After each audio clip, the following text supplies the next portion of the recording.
This is the Basketball Soapbox. I'm your host, Dan Daly, and welcome to Quick Hits, where I just give quick reactions over the week, over the course of the games that I've seen and things that I'm seeing early in the season. Let's get right into it with the Brooklyn Nets. Um, the Brooklyn Nets slow start. Let's just get straight to the point. This team can't stop a nosebleed. They're relying on Ben Simmons to be that anchor up front and take on those bigs and switches and also guard on the perimeter. That's a lot to ask for a guy who's been out for 2 years basically to solidify that defense and be able to score where he has issues there. But overall, this team has given up 100 plus points in every game. That's just the league. You're going to give up 100 plus points, but it's a volume of 130. They gave up 126 points to the Indiana Pacers tonight.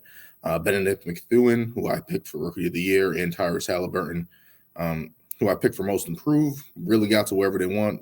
Buddy Hield scoring a lot. But just over the course of these games, the first 6 games for the Brooklyn Nets, where they dropped to 1-5 tonight, everyone thinks that Ben Simmons is going to be able to play that frontline guy when he wasn't that frontline guy in Philadelphia. He had Joel Embiid next to him. And that's a difference where he can play aggressively on the perimeter, but now he has to play aggressively on the perimeter and provide some type of rim protection, some type of front line resistance. And that's where he's getting into foul trouble. He's battling these bigs on the boards every night. He's trying to switch out and guard. We've seen that he got in trouble in against John Morant the other night. So you're seeing all these ways they're trying to use Ben Simmons defensively, and it's like that doesn't answer everything defensively for your team. Even Royce O'Neal, who's a solid defender, does not answer everything for this defensive team. You still got Kyrie Irving there. You still got Joe Harris there. You still got Steph Curry, who just returned tonight, who should improve their three-point shooting so far. But you got these guys that guys are willing to go at, willing to switch. Patty Mills, Nick Claxton, even though he's a guy that's long and athletic and can get shot blocking, but defensively he's not all there. So you're looking at this team that wants to play a different style, really try to figure out how to use Ben Simmons. And the only way I think that they can do that is try to find a big that can help Ben Simmons down there, where they can kind of put Ben Simmons at the point guard position. But that just creates another problem for them, where everyone's trying to blame Steve Nash and basically say, hey, this is Steve Nash's fault. He's not playing this team fast enough. He's not using the right position. He's playing Nick Claxton and Ben Simmons together. All this stuff. And it's like, well, Ben Simmons is solid up front, but he's been getting in foul trouble. So you try to put him with Nick Claxton to solidify that front line. At least they can do it together. And it just hasn't worked. Guys are going at Kyrie Irving. Guys are going at Kevin Durant. So it's like, even though he's trying to tinker and find answers and stuff like that, just the way this team is constructed right now, you got to think that they have Steph Curry, who just returned tonight, who went over 5. He wasn't playing great tonight. TJ Warren is still a question mark for them going forward, where he's trying to come back from his injury.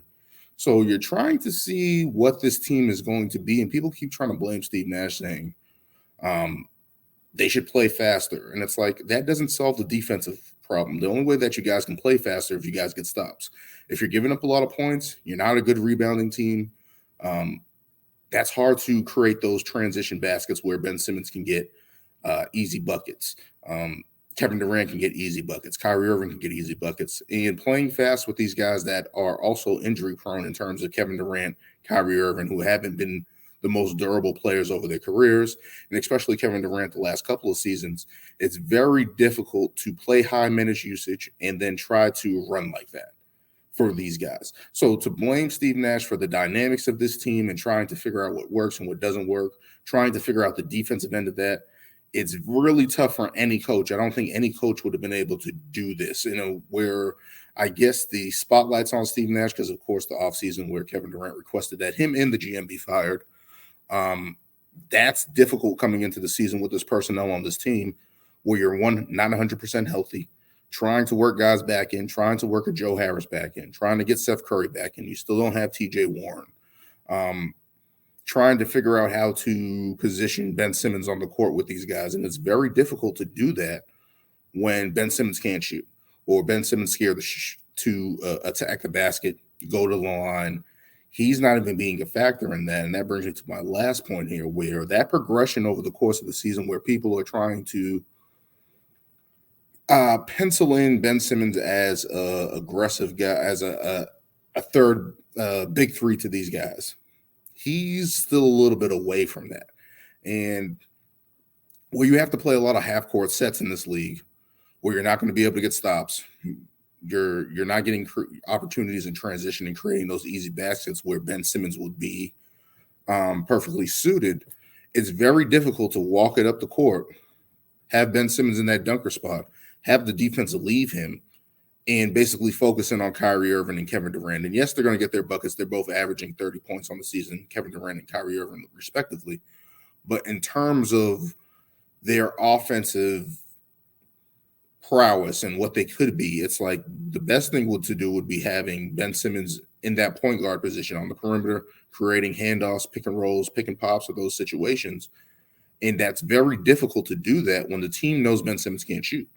And I said that coming into the season, that this is always going to be an issue until he proves otherwise. And people are saying just be aggressive.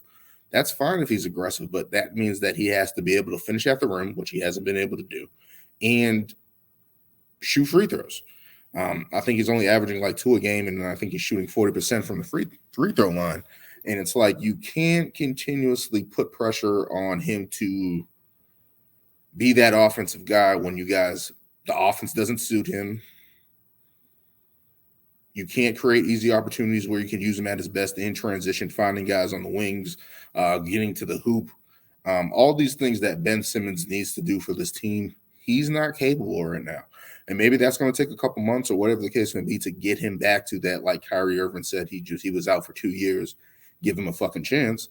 But in terms of what this team is, they could be Charles Barkley said the other night, Steve Nash can be fired by Thanksgiving, Christmas if this goes bad. And people want that anyway. People want Steve Nash gone. But it's like what this team is, how they're constructed, I don't see a pathway where they're going to fight out of this. Of course, they're going to win more games because they just have talent on the team. Kevin Durant, Kyrie Irving, and Ben Simmons, potentially whatever he could be. Just right now, what they need from Ben Simmons, he can't provide right now. He's not going to be able to get to the line because he's not a great free throw shooter. He's not going to be able to get to those he's not even averaging double-digit points. He's kind of like Draymond Green right now, where at least even Draymond's a little bit aggressive, playing with a little bit more of an aggression. Ben Simmons can't do that right now. He's trying to find his place, and that's going to take time. It's not going to be something that happens overnight. Could they play faster? Does that solve their offensive woes right now in terms of late game situations, construction on the floor, getting efficient shots? I don't know. I think that could potentially do that. But in order to do that, they have to be able to get stops. And right now, they can't get stops. They gave up 130-plus points to Memphis the other night. They gave up 120-plus points to Dallas the other night. They gave up 120 points to the Indiana Pacers, who are supposed to be tanking right now. They can't play defense. That is the issue. That is the issue for the Brooklyn Nets, and I don't see it changing. I don't see how this team gets better defensively. It seems like they're just going to have to quadruple down on their offense and try to figure out a way to really just be a juggernaut offensively. And in this league, everyone can score. The ability to get stops is the difference for this team right now. The difference in the NBA is, can you get stops against these high-powered offenses? And right now, the Brooklyn Nets can't. And I don't see a pathway where they can, unless they figure out a way to get Kevin Durant and Ben Simmons on that front line and kind of try to shoot the lights out from the three. I don't see it happening because Steph Curry is coming back from injury. Joe Harris hasn't been the same. We've seen him in the playoffs. Patty Mills has been a solid offensive player, but he's struggling this year. Kyrie Irving and Kevin Durant are the offensive weapons on this team. You kind of need everybody else to be able to shoot and play defense, kind of similar to how the Lakers should be. But that's not possible on this team right now.